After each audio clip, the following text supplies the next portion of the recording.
शन्नो देवीरभीष्टय आपो भवन्तु पीतये संयोरभिस्रवन्तु नः संयोरभिस्रवन्तु नः संयोरभिस्रवन्तु नः। आर्य समाज कुबेर नगर अहमदाबाद के तत्वावधान में आयोजित सत्संग में समुपस्थित आओ। संध्या के आचमन मंत्र का प्रसंग हमारी व्याख्यान माला में चल रहा है। कल हमने बताया था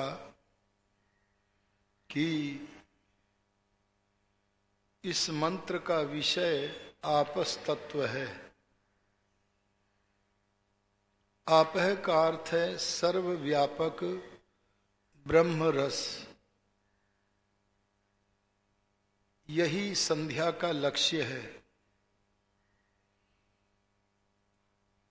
हम बाह्य आचमन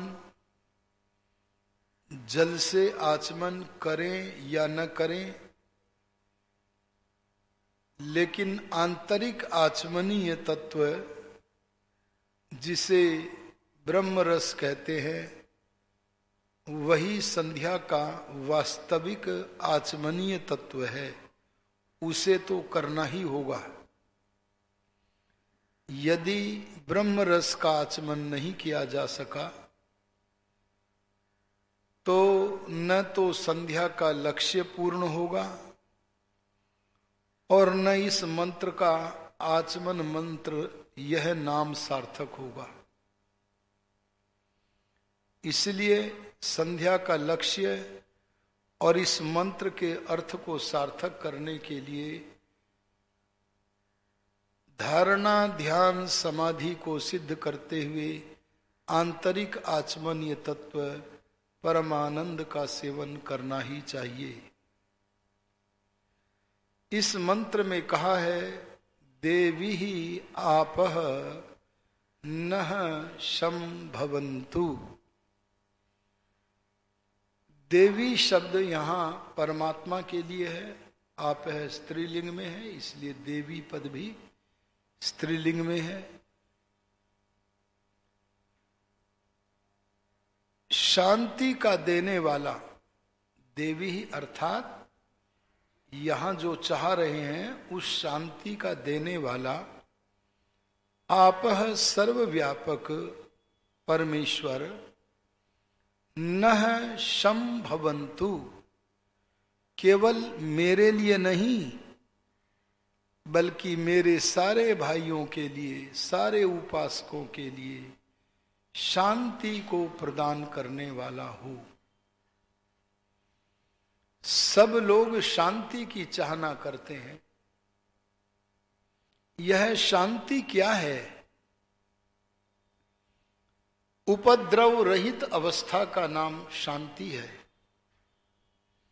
जब जब उपद्रव होते हैं तब उन उपद्रवों से हमें दुख होता है और दुख होने से मन में अशांति होती है। उपद्रव रहित अवस्था में दुख नहीं होता, सुख रहता है और मन भी शांत रहता है। हमें जो उपद्रव प्राप्त होते हैं उसके प्राप्त होने के 3 स्थान हैं। एक उपद्रव वे हैं जिन्हें हम आधि भौतिक कहते हैं। समझ रहे हैं ना? जो भूतों से, भूत नाम यहां प्राणियों का है, जो मनुष्यों से हमें उपद्रव पैदा होते हैं, सांप्रदायिक लोगों से हमें उपद्रव पैदा होते हैं, बकरा ईद के दिन सारा वातावरण उपद्रव युक्त हो जाता है। सांप्रदायिकता की, अविद्या की जितनी जितनी बढ़ती हो रही है उतना उतना उपद्रव पैदा हो जाता है। इस उपद्रव के विनाश करने के लिए ऋषि दयानंद ने लिखा, अविद्या का नाश करना और विद्या की वृद्धि करनी चाहिए। हमें अविद्या के जो ग्रंथ हैं उन पर कुठाराघात करना चाहिए और वेदों का प्रचार प्रसार करना चाहिए। हमें मनुष्यों से ही अपशब्दों के द्वारा, अन्य नाना प्रकार की पीड़ाओं के द्वारा उपद्रव नहीं होते, बल्कि सर्प, व्याघ्र आदि जो अन्य जीव हैं उनसे भी बाहर से उपद्रव प्राप्त होकर दुख होते हैं, जिससे मन अशांत हो जाता है। इस मंत्र में कहते हैं कि हे पिता, जो प्राणियों से, सब प्राणियों से मिलने वाले उपद्रव हैं वे हमें न मिलें, उनके न मिलने से हमारे मन में शांति होवे। मैं आपको शांति शब्द को समझा रहा हूं। और हमें उपद्रव मिलने का दूसरा द्वार है आधि दैविक, जो तीनों लोकों में देव शक्तियां हैं, जैसे अग्नि है, विद्युत है, वायु है, सूर्य है। इनकी प्रतिकूलता से जो उपद्रव होते हैं, अतिवृष्टि का उपद्रव, अल्प वृष्टि का उपद्रव, अति शीत, अति उष्णता, भूकंप, इन उपद्रवों से होने वाला जो दुख है, उस दुख से होने वाली जो मानसिक अशांति है, यह दूर हो। हमारे लिए अग्नि, वायु, विद्युत, आदित्य आदि पदार्थ अनुकूल बने, आधि दैविक उपद्रव न मिले, जिससे कि सुख का वातावरण रहकर मन शांति युक्त हो। मन की अशांति का कारण कुछ अंदर भी है। अंदर हमारे मन में चंचलता है, विषयों के प्रति अत्यंत आसक्ति है, काम वासना, क्रोध वासना, लोभ वासना, मोह वासना है। यह भी मन को अशांत कर देती है, अंदर से होने वाले उपद्रव। और हमारे शरीर में रोग हैं, कई रोग तो शरीर में ऐसे बलवान पैदा हो जाते हैं जो हमारी संध्या को भी बाधित कर देते हैं, जो हमारे सांसारिक अभ्युदय को भी बाधित कर देते हैं। मधुमेह जैसी बीमारियां हमें आगे नहीं बढ़ने देती हैं। हे पिता, हमारे शरीर के भीतर, हमारे मन के भीतर होने वाले उपद्रवों से रहित हमें करो। ये उपद्रव दुख देकर हमारे मन को अशांत करते हैं।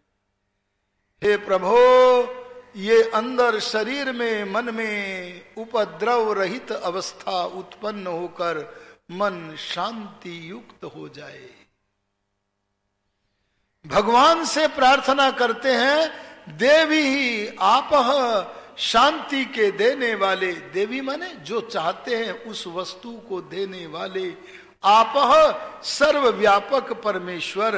न मेरे लिए ही नहीं, हम सब उपासकों के लिए शांति प्रदान करो। मनुष्य यदि वास्तविक स्थायी शांति प्राप्त करना चाहता है, उपद्रव रहित अवस्था प्राप्त करना चाहता है, अंदर मन आदि में भी कोई उपद्रव न हो ऐसा चाहता है, तो इसके लिए एक आवश्यक कर्म है परमेश्वर की उपासना करना। हे पिता, आपकी उपासना करते हुए हम कामना करते हैं, नः संभवन्तु, हम सबके लिए शांति युक्त वातावरण दे दो। आप शांति करके क्या करोगे? बोले ये जो आपस तत्व है, ये जो सर्वव्यापक ब्रह्म है, कहां है? सब जगह भरा हुआ है। आप जिस भवन में रहते हैं वहां भी भरा हुआ है। आप जिस कार्यालय में कार्य करते हैं वहां भी भरा हुआ है। आप जिन मार्गों पर भ्रमण करते हैं वहां भी भरा हुआ है। ईशावास्यम इदम सर्वम, संसार के सब जड़ और चेतन जगत उस परमात्मा से आच्छादित है, ढके हुए हैं। वह सर्वव्यापक है तो अंतर्यामी भी है।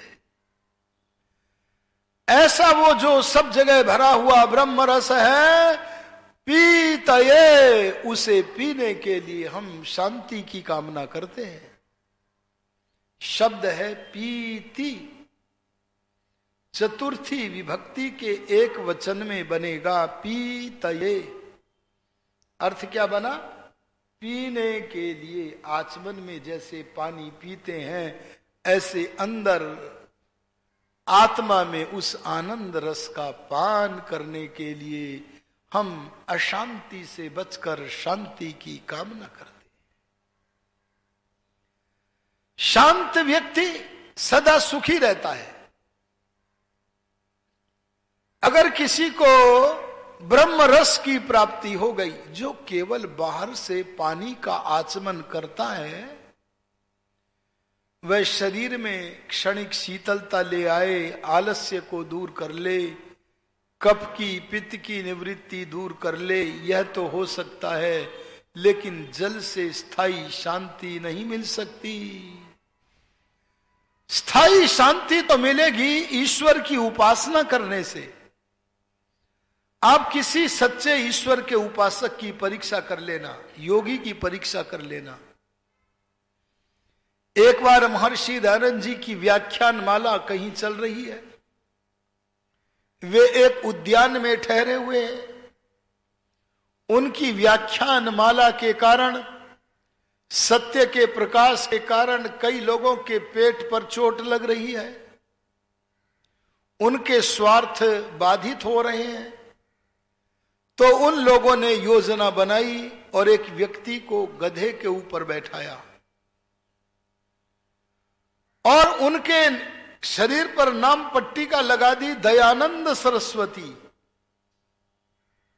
मुंह काला कर दिया, गले में जूतों की माला डाल दी और सारे बाजार में स्वामी दयानंद का उपहास करने के लिए घुमाया जा रहा है। एक व्यक्ति ने देखा उपद्रव पैदा करने का प्रयत्न हो रहा है। देखे तो सही, उपासक दयानंद, योगी राज दयानंद इस उपद्रव से प्रभावित होते हैं या नहीं? अगर वे भी साधारण मनुष्यों की तरह केवल पानी पीकर ही आचमन करते होंगे, तो वे इस उपद्रव से प्रभावित हो जाएंगे। लेकिन यदि वे आंतरिक आचमनीय तत्व आनंद रस का सेवन करते होंगे, तो उन पर इस उपद्रव का कोई भी प्रभाव नहीं होगा। आए चले देखें, उनके समीप पहुंच करके देखें कि आज उनका मन शांति युक्त है या अशांत है। एक परीक्षक वहां गया, एक जिज्ञासु वहां गया और जाकर देखा भगवान का भक्त अपने चेहरे पर भगवान की प्रसादी लिए हुए, मनमोहक मुस्कान लिए हुए उस उद्यान में भ्रमण कर रहा है। जब चेहरे पर प्रसादी लिए हुए मनमोहक मुस्कान के साथ भ्रमण करते हुए दयानंद योगी को देखा तो उस मनुष्य ने पूछा, स्वामिन, आज एक नकली दयानंद को गधे पर बैठाकर, मुंह काला करके, गले में जूतों की माला डालकर सारे बाजार में घुमाया जा रहा है। यह सब कुछ उपद्रव होने के बाद भी आपके चेहरे पर यह आभा कहां से आ गई, ये प्रसन्नता कहां से आ गई, ये आह्लाद कहां से आ गया? आहा! तब मुस्कुराता हुआ भगवान का भक्त बोला था, ऐ युवक, नकली दयानंद को गधे पर बैठाना चाहिए। नकली दयानंद के गले में जूतों की माला डलनी ही चाहिए। नकली दयानंद का मुख काला करना ही चाहिए। और जहां तक असली दयानंद की बात है, वो यहां उद्यान में भगवान की प्रसादी का पान करता हुआ भ्रमण कर रहा है। आर्यो, इस मंत्र के द्वारा हम जिस शांति की कामना करते हैं, अगर आपको सचमुच वह शांति प्राप्त करनी है तो केवल जल का आचमन न कीजिए। जल का आचमन तो कीजिए कंठ शुद्धि आदि के लिए, लेकिन मुख्य लक्ष्य है आंतरिक आचमनीय तत्व आनंद रस का आचमन करना, उससे शांति होगी।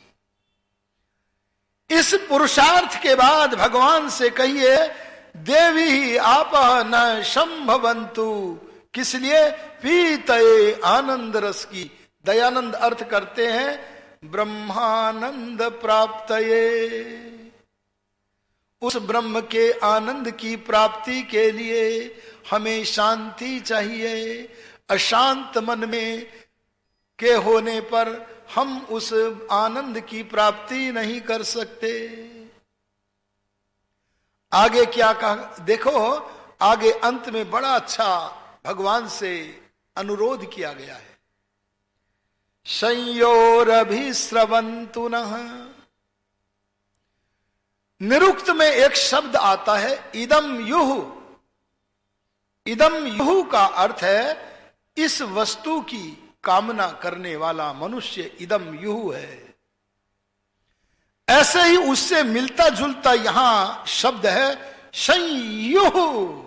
शम कामयमानः, शांति की कामना करता हुआ मनुष्य कहलाता है संयुह।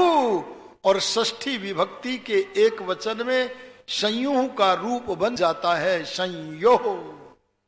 क्या अर्थ बना? शांति की कामना करने वाले मेरे लिए, और केवल मेरे लिए नहीं। न अभिस्रवंतु, हे पिता, हम सब उपासकों के ऊपर उस आनंद की वर्षा करो। देखो, आनंद की वर्षा के इस मंत्र को पान करके आर्य समाज के महाधन स्वामी समर्पणानंद जी महाराज ने एक गीत बनाया, बरस बरस रसवारी। वो कहते हैं, मैं उस आनंद रस में झूमूं, नाचूं, गाऊं, प्रमोद मनाऊं। हे परमेश्वर, ऐसी कृपा हम पर करो कि हम उस आनंद में निमग्न हो जाएं।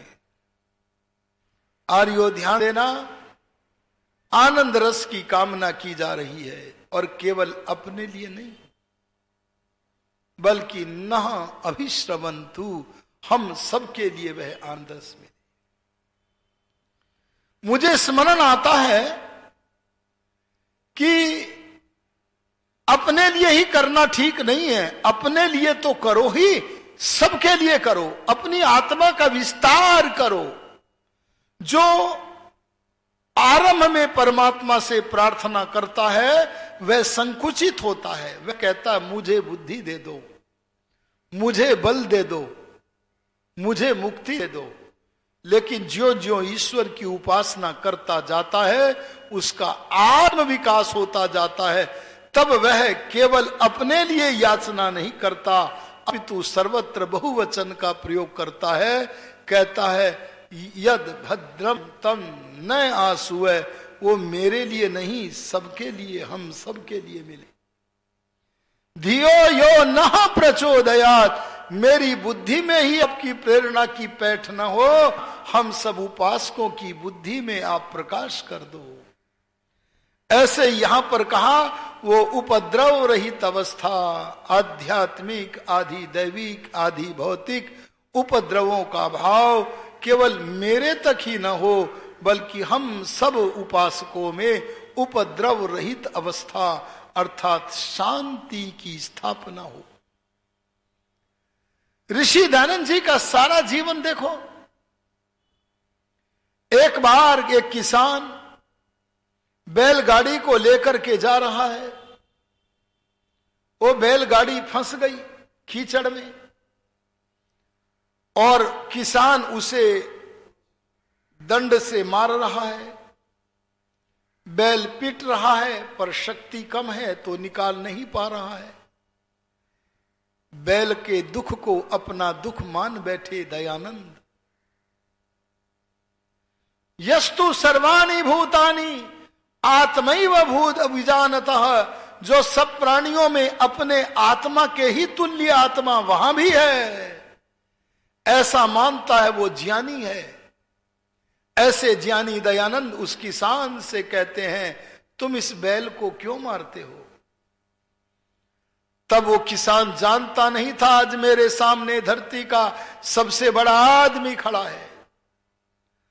आज जो जो लोग संसार में सत्य के दूत महर्षि दयानंद से दूर हैं, वे सब भी नहीं जानते कि इस समय धरती का सबसे बड़ा आदमी दयानंद की वैदिक विचारधारा से, सत्य सनातन विचारधारा के दूर होने के कारण हम सनातन धर्म को मानते तो हैं पर जानते नहीं है। ऐसे ही वह बेचारा किसान उस योगी को जानता नहीं था और बोला, ए साधु, अगर तुम्हें कष्ट हो रहा है तो तुम ही मेरी गाड़ी निकाल दो ना। तब उस ब्रह्मचारी बलवान दयानंद ने कहा, बैलों को निकालो, और स्वयं कीचड़ में घुस गए।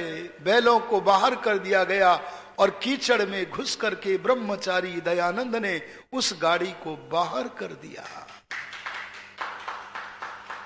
आर्यों विचार करो, कितना बलवान था वो। मैं आज बलवत्ता के किस्से नहीं सुना रहा हूं। तब किसान के मुख से एक वाक्य निकला था, धन्यवाद।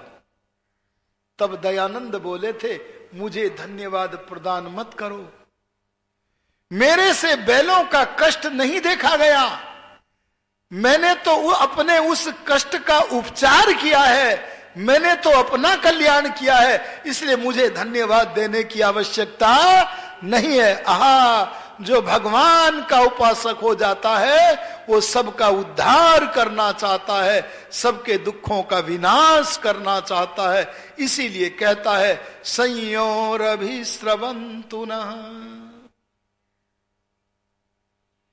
एक बार किसी व्यक्ति ने ऋषि दयानंद को पान में जहर मिलाकर दे दिया। ऋषिराज समझ गए थे कि इसमें विष है। अब पान नहीं किया, त्रिकालदर्शी दयानंद को विदित हो गया और उन्होंने उस पान को हाथ में लेकर उसे ही कहा, लो तुम खाओ। थर थर थर करके कांपने लगा, क्योंकि उसे तो पता था विष है।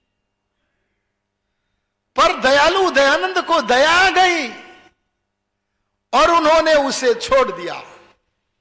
लेकिन यह समाचार जब ऋषि दयानंद के एक भक्त मुस्लिम तहसीलदार को पता चला, तो उस व्यक्ति ने उस विषदाता को कारागार में निबद्ध कर दिया। और कारागार में निबद्ध होने के बाद, निबद्ध करने के बाद शाम को साधुवाद प्राप्त करने के लिए, गुरुवर दयानंद की प्रसन्नता प्राप्त करने के लिए उनके पास आया। तो ऋषि दयानंद जो प्रतिदिन प्रीति पूर्वक उनसे बात करते थे, आज उनसे मुख फेर करके खड़े हो गए। तब वह तहसीलदार बोले, स्वामी जी, आज तो मैंने आपके अपराधी को कारागार में डाला है, आज आप अन्य दिनों की तरह प्रसन्नता पूर्वक वार्तालाप क्यों नहीं कर रहे हैं? तब ऋषि दयानंद का कितना ऊंचा वाक्य निकला था मुख से। क्या निकला था? मैं संसार को कैद कराने नहीं आया, बल्कि संसार को कैद से छुड़ाने आया हूं। क्यों जी, ये कौन सी कैद की बात हो रही है? क्या सांसारिक कैद में जो अपराधी दुष्ट लोग बंद हैं उन्हें छुड़ाने आया हूं, ये कहना चाह रहे हैं? ये नहीं, वो इस वाक्य के माध्यम से कहना चाहते हैं कि मैं तो, मेरे मन का आग्रह तो यह है, मेरी इच्छा तो यह है कि जो मनुष्य, जो जीव आवागमन के चक्र में है, बंधन में है, मैं जन्म मरण के बंधन के परमात्मा के कारावास से छुड़ाने के लिए आया हूं। अरे जो जन्म मरण के बंधन के कारावास से छुड़ाने के लिए अपने जीवन का होम कर रहा है, तुम उस दयानंद के लिए किसी मनुष्य को सांसारिक कारागार में क्यों डालते हो? तुमने दयानंद के हार्द को नहीं समझा, तुमने दयानंद के मानसिक विचारधारा को नहीं समझा। अगर तुम दयानंद की विचारधारा को समझते तो ऐसा न करते।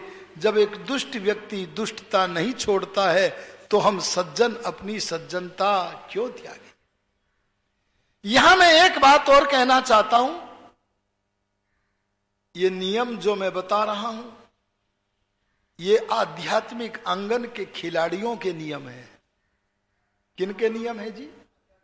आध्यात्मिक आंगन के खिलाड़ियों के, योगियों के नियम है, योगाभ्यास के क्षेत्र के नियम है। पर वेद में राजनीति के नियम दूसरे हैं। अरे क्या कहा मैंने? वेद में राजनीति के नियम दूसरे हैं, उन्हें पढ़ो और राजनीतिक क्षेत्र में उन नियमों को लागू करो। उन्हें भी जानने वाले थे दयानंद। पढ़ लेना राजधर्म विषय सत्यार्थ प्रकाश में। लोगों को मारने का विधान दयानंद राजा के लिए करते हैं, कठोर दंड देकर मारने का विधान भी करते हैं। हमारे जैसा व्यक्ति लिखता तो मृत्यु तो लिख सकता था, पर जिस कठोरता के साथ मारने का विधान सत्यार्थ प्रकाश में करते हैं, उस विधान का आधार है ईश्वरीय वाणी वेद। और उन्होंने आर्य समाज के नियम में भी लिखा है क्या? सबसे प्रीति पूर्वक धर्मानुसार। और आगे क्या कहा? जिन्होंने देश को संप्रदाय के नाम पर बांटा, अरे ऐसे ऐसे दुष्टों के साथ क्षमादान नहीं, यथा योग्य व्यवहार करना चाहिए। अगर राजा यथा योग्य व्यवहार नहीं करता है तो कभी भी वो राज्य का प्रबंध अच्छा नहीं कर सकता। जो राजा जितना अधिक दयालु होता है वह उतना ही दुष्टों के लिए कठोर होता है, उनके ऊपर बिल्डोजर चढ़वा देता है। और जो प्रजा से प्रेम नहीं करता है, उनके संरक्षण में आतंकवादी उग्रवादी पलते हैं। और वे लोग बोला करते हैं, अरे लड़के हैं, लड़कों से गलतियां हो जाती हैं। ध्यान देना, राजनीति के नियम को अलग करके चलना होगा। और आध्यात्मिक आंगन के खिलाड़ी जब बनो तब आपको अलग नियम का पालन करना होगा। वेद का प्रत्येक मंत्र अलग अलग के लिए है। सब मंत्र, सब बातें सब पर लागू नहीं होती। अहिंसा धर्म तो है, लेकिन अहिंसा की रक्षा के लिए किए जाने वाली हिंसा भी बोलो धर्म है। यहां पर ऋषि दयानंद कहते हैं, मैं योगी ठहरा और मैं सारे संसार को आवागमन के चक्र से, बंधन से मुक्त कराने आया। तुमने मेरी कारण किसी को सांसारिक कारावास में क्यों डाल दिया? उसे मुक्त कर दो, वो प्रायश्चित करके अपने को ठीक कर लेगा। ये पवित्रता हमारे जीवन में रहनी चाहिए, तो निश्चित रूप से शांति होगी। और सुनो, सुखियों से मित्रता करो, दुखियों पर करुणा करो, पुण्यात्माओं के प्रति प्रसन्नता करो, पापियों के प्रति उपेक्षा का व्यवहार करो। ऐसे करोगे तो मन में शांति होगी, और स्थायी शांति तब होगी जब इस व्यवहार के साथ परमात्मा की नियमित उपासना करेंगे। आओ इस मंत्र का गहराई से विचार करते हुए अपनी संध्या को गति प्रगति दिया करो, जिससे कि पर ब्रह्म का प्रसाद हमें प्राप्त हो। इन्हीं शब्दों के साथ वाणी को विराम देता हूं। ओम शम। ओम द्यहु शांतिरंतरिक्षम शांति पृथिवी शांतिरोषधयः शांति वनस्पतयः शांतिर्विश्वे देवाः शांतिर्ब्रह्म शांति सर्वं शांति शांतिरेव शांति सामा शांतिरेधि। ओम शांति शांति शांति। जो बोले सो अभय। ब्रह्मर्षि विरजानंद महाराज की, नवयुग प्रवर्तक महर्षि दयानंद महाराज की, योगीराज स्वामी आत्मानंद महाराज की, मर्यादा पुरुषोत्तम श्री राम की, योगीराज श्री कृष्ण महाराज की, आर्य समाज आर्य समाज आर्य समाज सत्य सनातन वैदिक धर्म की। सबको वैदिक अभिवादन। नमस्ते जी।